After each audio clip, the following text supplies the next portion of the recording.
Now this is the sixth video about adjectives and adverbs and the comparison and superlative forms. So we have adjectives, for example, and normally these are used to describe nouns, for example, like good, bad, quick, beautiful, and nice. And normally they come before the noun. Say, for example, they live in a big house.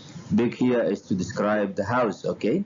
So if you meet big, it's going to be they live in a house. So it is a big house. Normally comes before the adjective, and the adjective comes before the noun, house, okay? But for some verbs, the adjective comes after the verb, like verb to be, for example. Their house is big. Their house is big. And this also applies to what we call sensory verbs, like verb look, feel, taste, smell, for example. So you say, for example, it looks good, for example. I feel happy.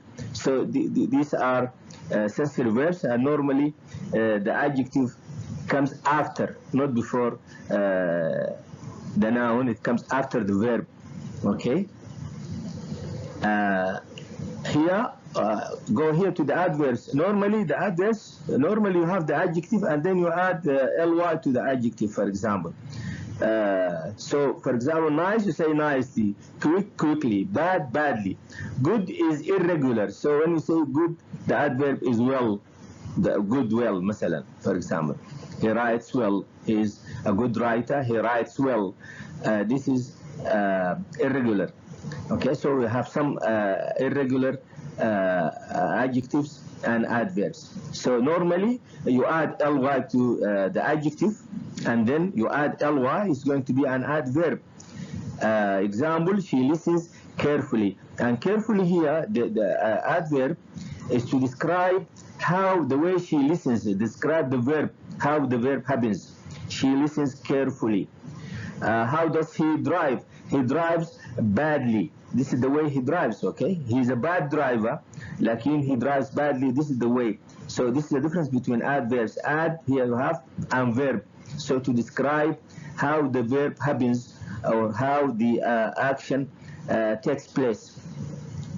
Other examples here, notice, be quiet. This is an adjective, quiet. Like she speaks here, verb, and then after it comes the adverb, quietly. You add ly, and it's going to the quiet adjective. Quiet is going to be an adverb. It is a fast car. Notice this. This is an adjective here because it describes the car. It comes before the car, the noun. Here he drives fast. Here is to describe the verb. Okay, describes how the verb happens. And notice here, fast is an adjective, and fast here is an adverb. The only way to find the difference is that when it is an adjective, it comes before the noun, car, but when it is an adverb, it comes after the verb. Okay, here he drives fast, just like he speaks quietly.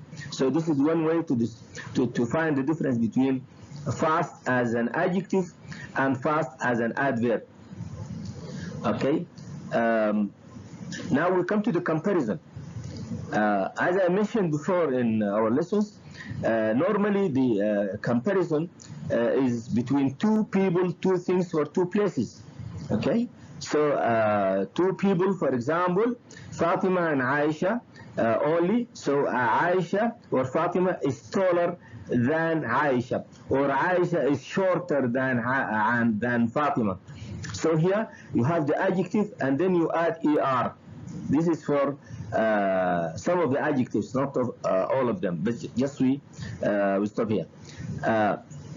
But superlative, normally you are comparing Fatima with more than two other students, with 3 students, 4 students, with the whole class, for example, 40 or 50 or 100 students, for example.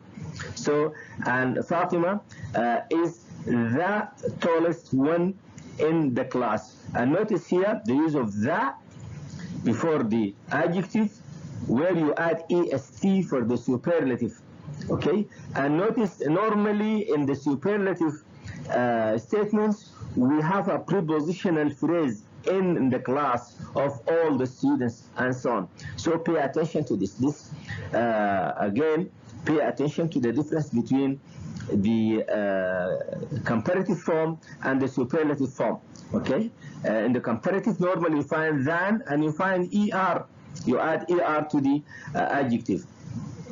But here you added that, okay, and then the adjective you add est, and normally there is a prepositional phrase at the end of the statement.